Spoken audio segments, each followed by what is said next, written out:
Asoosama godaannisaa kutaa arfaffaa barreessaan Dhaabaa Wayyeessaa.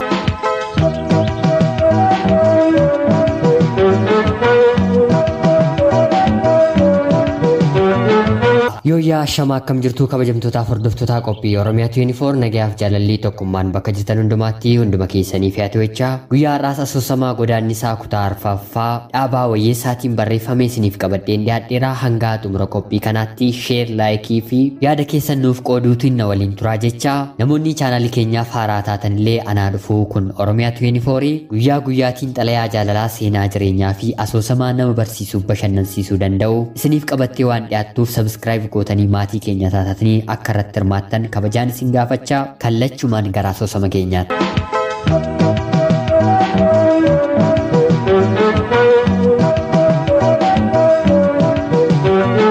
Isa ani haasa'u fedhii guutuudhaan dhaggeeffataa turte yeroo namni laaqanaaf atoobisii keessaa gadi bu'u anaaf ishees gadi buune otuu fagoon deemiin dhufe maaloo na eegime jettee na biraa sokkite deemtees namoota waan tokko bitataa jiranitti makamtee isheenis muuzii, maangoo, burtukaana ijoollee gurguran harkaa fuutee ilaalte fageenyarra dhaabbattees hinnatti dubbatti garuu natti hin dhaga'amu ta'ullee garuu waan tokko bituu akka barbaadde naaf gale isheen bituurra immoo ana wayya jedheen dafee faana bu'e yeroon bira ga'u wanta itti bitaacha'e hubachuun na hin dhibne.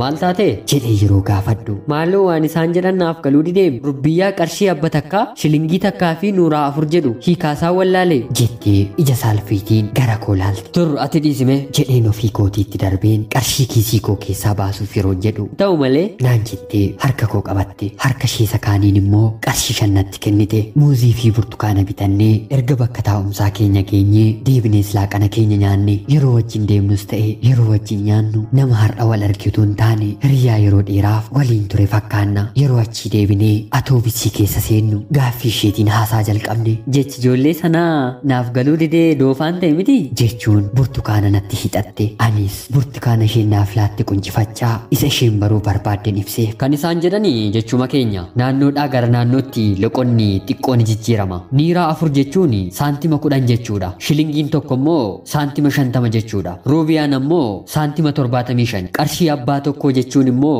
qarshii tokko qofa jechuudha egaan shilingii tokkoo fi niiraa 4 jechuun saantima 60 jechuudha jechuudhaan burtukaana koo afaaniin kaawwadhe isheenis takka ajaa'ibsiifamtee garuu qoogni isaanii akkam namatti mi'aa yeroo odeessanii afaan isaanii nama hawwisiisa jechuun afaan ishee cafaqu kanaan burtukaana ishee quncifattee nyaachuu eegalte. Uummanni Oromoo akkuma baay'ina isaa lafa bal'aa waan qabuuf garaagarummaan loqodaa akka uumamus godheera jechoota afaan isaatiinis sooressa otuu hundasaa beekanii hundasaa dubbatanii akkam namatti tola seete jechuudhaan dudduuba kootti dirqan burtukaana nyaataa jirtu afaan ishee keessa deddeebisaa na dhaggeeffachaa jirti haasaa keenyaan burtukaanaa fi muuzaan mi'eeffataa karaa dheeraas deemne baay'ee sodeessine yeroo isheen calluma jettee turtu haasa'in mukaayin jechuudhaan yaada ishee gara kootti dammaqsa tole nanaasaa jechuudhaan isheenis ifa fuula ishee isa akka nyaataa nama quuf natti argisiif yeroo isheen akkas naan jettu fuula ishee keessa laaluu dadhabeen naasuudhaan kanan qabuu fi kanan dhiisuu wallaala yeroo ani dabaree koo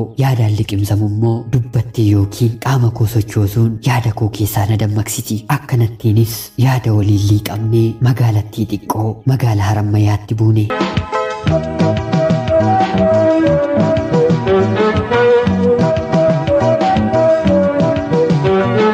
Fedhiin keessa kootiis akka kiraaraa qaanyamaa jiru takka harkifamaa takka laafaa Harammayyaa ga'e ta'ullee garuu sagalee mi'aawaa sagalee jaalalaa isheedhaatiif laachuuf jabinan arganne talilleedhaaf waan marti haaraa waan itti ta'eef ija ishee asiif achi naannessaa daawwatti ani garuu erga atoobisii irraatii buunee kanaan booddee maal gochuu akka hin danda'u yaada kuusaan jira waan tokkoyyuu gochuuf sammuun koo murteessuu dadhabees muddame yuunivarsiitiin Harammayyaa magaalaa Harammayyaa irraa kiiloomeetira 5 qofa fagaata konkolaataan nama tokkotti shilingii fudhatanii sana gidduu deddeebisanis jiru garuu intala kana akkamiin godha kan jedhu sammuu kootti naanna'e otoo dhiira taatee dormii kootti fudheen buluu ni dandeenya halkan sana keessatti eessa geesseen bulcha akkan ishee geessee dubartoota mooraa keenyaatti hin laanne dubartiin ani beeku mooraa sana keessa hin jirtu kan ani hangammaatti waliin haasa'e wayin isheet qofadha isheettis hin dubbadhu waa maalaa jettuuf isheetti nima maal jettire inaaffaa dhaawwaxalame silaa yoo ani milkaa'e ishee dhaawwaxalamuun yoo moola akka akka ribuu abidda bu'ee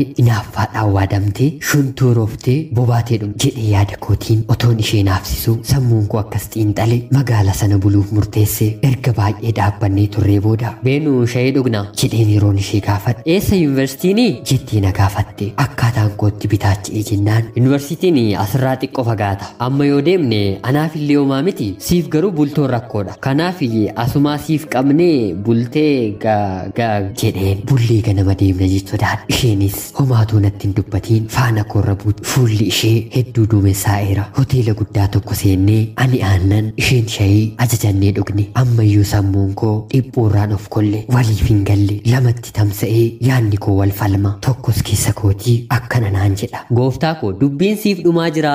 Amma deemii siree tokko qofa qabi. Balaan waaqarraa gadi bu'u hin jiru. Carraa harkatti sii naqame yoo ofiif jette dhangalaasiin jedhee yeroo na gorsu. Inni tokkommoo ammas jarjaruun hin barbaachisu. Afachoo xinnoo obsi. Obsaan aannan goromsaa dhugaa kan jedhamu ni beekta miti. Waan daandii gaarii siif qabate guyyaa tokkotti balleessuun sirra hin jiru. Jedhee yeroo natti inni tokkommoo ammas deebisee hamma yoomitti obsita. Hamma gaafa baastutti jedhee yeroo irratti ka'u inni tokkos deebisee hamma xiqqoo qofaa hamma garaa wal birrutti jedhee yerootti deebisu. Dubartoonni yeroo mooraa yuunivarsiitii kanaa seenan al takkaatti qeerransa sitti ta'u. Isheenis achi geessee ciqilee kee dhungadhu siin jechuu dandeessi. Jedhee yeroo naa deebisu ammas inni garraamiin dhufee isheen immoo akkas naan hin jedhe gonkumaan jedhe amalli nama hundaa tokko miti jedhee yerootti deebisu gidduutti taliileen dhugii aannan keessa jalaa qabbanaa jettee na gaafate. Anis tole haasa'i taliile jechuun deebiseefiin akka nama hirriba keessaa reefi dammaqee wareereen aannan sana dafeen dhuge. Wanta isheen yaada koo narratti hubatte fakkaatee natti dhagahamnaan ol jedhee ishee ilaaluun qaanfadhe. Gatiisa dhugnee ergan kanfalee booddee na eegi sireen gaafadhee dhufa jedheen yeroon ol darbu taliileen garuu faana korratuu nafiin ol na waliin dabar. Kan ani jedhu hundumaa bakka hundaatti na hordofte. Siree tokko qabeen isa lammataa laaluuf yeroon darbu turii maaloo turime jechuun qarshii baaftee natti hidhat. Gatii siree kan ishee kaffaluu ishee ta'ullee garuu ani harkaan fuune kan lamaan keenya ofii kiyya kaffaleen mi'a keenya ol galchee barbaata keenya nyaannee xiqqoo erga haasofnee booda gara ciisichaa keenya deemne. Ani bitaa fi mirgatti galagaleen ija kiyyaa keenyaan itti babaasaa cololii hambule. Kan isheen beeku ganama sa'aatii 8:00 mooraa yuunivarsiitii seennee mooraa sanatti galmaa'uuf wanta guutuun isheerra jiru hunduma isaayyuu oliif gadi fixeen bakka doormiin kennameefiitti mi'a ishee gargaaree balbalarraan ga'een deebi'e. Gaafa sanaa qabeetigaa kan isheen shakkii tokko malee na fudhatte onnee ishee isa qulqulluu keessa na raffisuu kan eegalte. Akka fira tokkichaa garaa guutuudhaan ishee gargaareen dhiphuu barnoota waggaa tokkoffaa harka qabee akkan ishee baasuuf kan isheen na abdachuu eegalte. Anis erga kanaa booddee isheetti marmaaroo koo addaan hin kunne yeroo baay'ees waamsiseen bakka qilleensa fudhatan teenyee waliin haasofna. Waraqaa qormaataa kan waggaa darbanii hiriyoota koorraa walitti funaaneefiin kitaabotaa fi barreeffamoota ishee gargaaraniinis fideen isheetti kenna. Booddee anis otoo isheen argiin isheenis otoo nan argiin ooluun nutti ulfaachaa dhufe. Darbees daandiiwwan mooraa sana keessaarra waliin deemuu jalqabne. Ta'ullee garuu fedhii jaalalaa onnee koo keessaa gadi baaseetti dubbachuun tabba natti ta'ee argame. Natti ulfaate baay'ees natti ulfaate. Du'a sodaataniif du'arraan oolani akkuma jedhanii gaaf tokko raajiin uumamuun isaan oolle.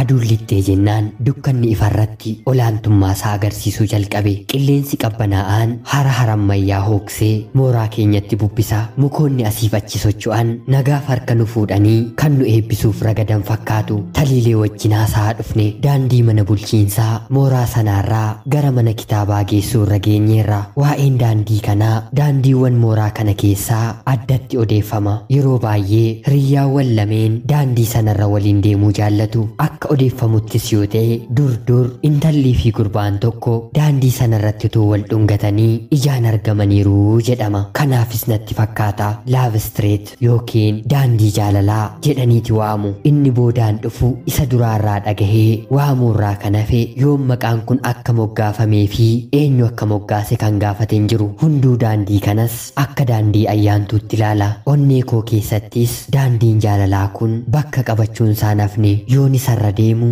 gammachuu utuu sababa isaan beeknetu nafa kiyya dhaalaa hiriyaa jaalalaa wajjin irra dhaabbachuu fi irra deemuun hawwa. Abdiin jaalalaas keessa kootti lubbuu horata. Guyyaa sanas miirri natti dhaga'ames kanuma egaa seenaan koo gabaabaadha jettee sagalee jijjiirameen jireenya warra ishee fi akkaataatti guddatte natti himaa turte. Isheen warra isheef mucaa hangafaa ta'uun ishee obbolaawwan durbaa 2 qofa akka qabduu fi harmeen ishee sababa dhukkubsattuu taateef yeroo baay'ees akka sireerraan buune abbaan ishees ba'aa baatee gatii dafqaa argatuun akka isaan guddise halkanii fi guyyaas dhukkuba haadha isaanii yaadda'ee akka riba dhabu ofiisaas boqonnaa dhabee utuu hiriyoota isaaniitiin gadi hin ta'in akka isaan barsiise. Isheen immoo sababa hangafa taateef yeroo waraqee baasuudhaaf yookaan ammoo waan tokko hojjechuudhaan isa gargaaruuf kaatu akka abbaan ishee tole hin jennee fi kan ati na gargaartu gaafa barnoota kee xumurte nama taatee nama na gootu kan ani aara galfadhu gaafa ati obbolaa ija kee ilaalan kanaaf hirkata taatu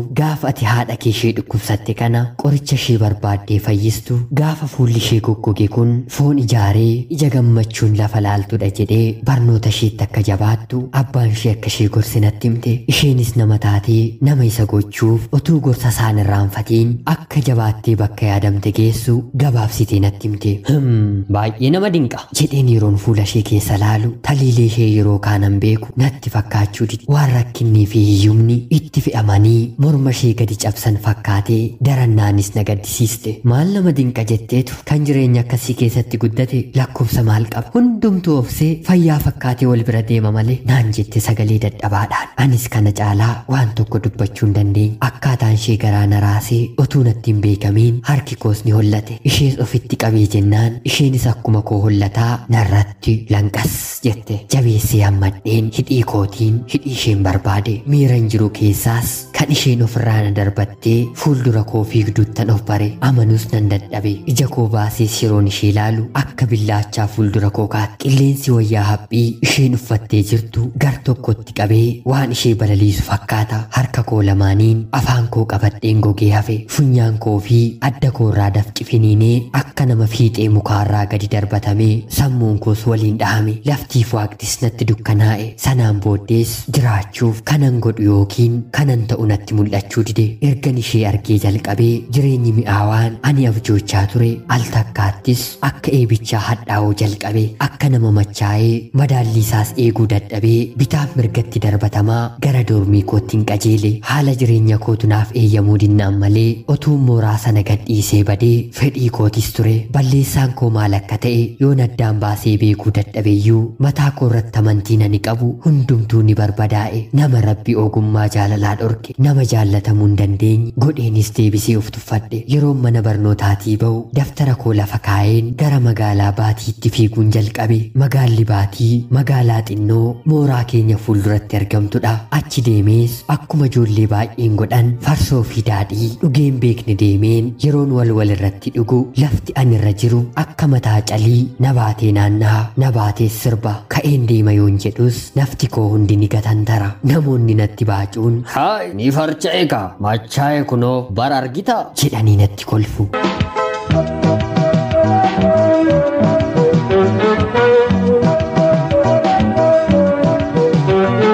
Kayyaanni koos gara mooraatti deebi'e. Yeroo gabaan Baatii inni halkanii jalqabamu ture. Gabaan halkanii haaraasnitti ta'uu mala garuu dhugaadha. Kan magaala Baatii adda godhu gabaa halkanii qabaachuu isheeti. Namoonni naannoo sanaa erga lafti dukkanaa'ee hanga sa'aatii 9 fi sa'aatii 10tti faanusiif kurraazii ibsatanii bittaaf gurgurtaa gaggeeffatu. Namni halkaniin gabaa Baatii ba'e kan barbaade bitatee gurgurees deebi'a. Ani egaa kanan gara doormiitti galuuf ka'e yeroo faanusii fi kurraaziin gabaa baatu ifuu jalqabdu jechuu kooti. Guyyaa 5 boodas taliilee fi wayini ishee wal biratti arge. Amma immoo silumaa matumaayyuu narraa ta'e daftara koo doormii kaa'een gara Baatiittan kaataa jira. Isaan 4 ta'anii fuuldura laawunchii dhaabbatanii waliin haasa'aa jiru. Waan natti kolfan se'een otuu mataa koo oliin qabiin bira darbeen sokke. Silaa lafti banamee nama hin liqimsuutii akkuma saattuu Baatiin ga'e. Daadhii fi farsoon afachoo si qaqqabnee jirra eenyuun illee hin qaanfatiin jechuudhaan harka bal'isanii na simatanii of keessa na na dhoksuuf jaalalaan na bitanii guyyaa sanas deebi'een gara doormii kootti hin galle akkamitti akkan bulee fi eenyu waliin akkan bulee garuu isinitti muuna haafuutii ofii kooyyuu hin beeku. Ganama yeroon dammaqu kophee koorraa kan hafe uffanni koo na waliin jiru qabattoo fi surreen koo narraa hiikamee jira. Bowwoonis mataa koo lamatti baqaqsuuf jedha. Fooliin mana sana keessaa funyaanitti dhufus baay'ee nama jibbisiisa. Galgala sanas na hin balaqqamsiisiin hin hafne jedhees yaaduun koon oolle. Deebi'ee immoo isan kaleessa keessa ture yaada koon ilaale taliilee fi wayin isheet waan quba natti qabanii fakkaata. Shamarran kaanis quba sana faana bu'anii na laalu. Kolfi isaanii gurra koo keessaa iyya. Ijoolleen mooraa sanaas raajii koo walirraa fuudhanii afaan itti mi'eeffatu. Maqaan wiixata baatee kibxata kan deebitu kan jedhuun mata duree kolfaa ta'uu kooti. Bara egerees raajiin kan koo caalu hin argamu yoo ta'e isuma akka mammaaksaa walitti dabarsuun safuu salphinaa safuu qaanii natti maxxanfama. Sireen irra ciisu irratti gadi gombifameen balballi banamnaan yeroon mataa koo ol qabadhu dubartiitu fuuldura koo dhaabbata. Hubachuu dadhabeen ija koorraa yommuu naqadhu hooy ka'e kaaboo deemii fuula kee ofirraa dhiqadhu naan jetti Almaaz. Dubartiin mana bunaa ani dhaquu baay'isu maqaan dhaloota ishee halloo akka ture gaaf tokko natti himteet. Gaafa sanas maaliif maqaa dhaloota kee jijjiirte jedhee ishee gaafannaan maqaan halloo jedhu mana dhugaatii fi hoteelaatti hojjetu mana bunaa seenuufan maqaa kiyya jijjiireem. Inni isheen naan jette yeroo hundaa na dinqa. Osoo mataan koo akka dhagaa natti ulfaatuun harkifame ol jedhe halkan waan hin ta'ees ishee gaafachuuf hin feene sireerra taa'een ergan kophee koo kaawwadhee booda bishaan buuftee na dhiqachiiftee fuuxaas naaf kennite. Akkamni si dhukkubee jettee na gaafatte. Lakki fayyaa koodha maaliif na gaafatte jedhee yeroo isheen gaafadhu haay maal na gaafattaa edaa akkam akka taa'aa bulte ni beektaa ajaa'ibam kan maraate malee fayyaan akkasiin ta'u marti sitti kolfaa bulee bar osoo mana kana hin taane rakkootu si argatu ture hanga mataan kee naanna'utti ofirraa dhuideem jetteetu isheen haasoftuu haasaa ishee otoo hin xumursiisiin nagahe amma deemuun barbaada jedheen ka'ee dhaabadhu. gatii sireen kennine meeqaa qarshii abbaa shanii kaa yogguu isheen naan jettu lakkaa'eetti kenneen yeroon deemuuf tarkaanfadhu kan koos fidikaa jettee na gaafatte. kan kee immoo maalinni jedhee yeroon gaafadhu ajaa'ibaaboo ka waliin bultellee hin beektu jettee naa deebiste. Qarshii 10 baaseetti darbadheen akka nama waa baqatu mana sana keessaa baheefte. haay obsa godhu kaa aboo aannan ofirraa dhugii deemi yeroo isheen naan jettu utuu waa tokko hin deebisiifiin galagalees otoo isheen laaliin utuu takkaallee hin dhaabbatiin daddafee deemeen mooraa yuunivarsiitii seen. Yeroon deemu miilli koo lamaan waliin dhaha waan ta'ees fuuldura koo duraa wasa. Utuu ilkaan sodaa onnee koo qarxamsee nyaatuun mana ciisichaa dubartootaa biran darbe. Gara bitaattis gara mirgaattis mil'achuun barbaanne namnis na arguu anis nama arguun barbaanne. Yeroodhaa yerootti qaanii du'a caalu du'a sa'aatiitii sa'aatiitti du'a daqiiqaadhaa daqiiqaatti sekoondiidhaa sekoondiitti du'u nama baqachuu namarraa fagaachuu namaan tuffatamuu sammuu koo keessa yaada kanatu bilbila. Hangam mana ciisicha koo seenee riphutti ariifadheen fuuldura koo laaleen osoon kaataa jiruu abdiisa sagaleen jedhu kan gurra koof nyaata ture natti dhagahame. Har'a garuu sagalee seexana barbadaa ibidda irratti na waaduuf na waamu natti fakkaatee rifeensa mataa kootii hanga qeensa miila kootti akka cabbiitii lallaa'e. Abdiisa ammas ni dabalame. Otoon jaallatiinan duubatti galagalee yogguu laalu gara kootti deemaa jira. kutaa 5ffaan itti fufaa asoosama godaannisaa dhaabaa wayyeessaatiin barreeffame kutaa 4ffaan xumurameera. laayikii fi sheer gochuun akkanumallee yaada keessan nuuf qooduun hanga xumuraatti akka nu deeggartaniif kabajaan isin gaafanna. qophii gara warri kun warraan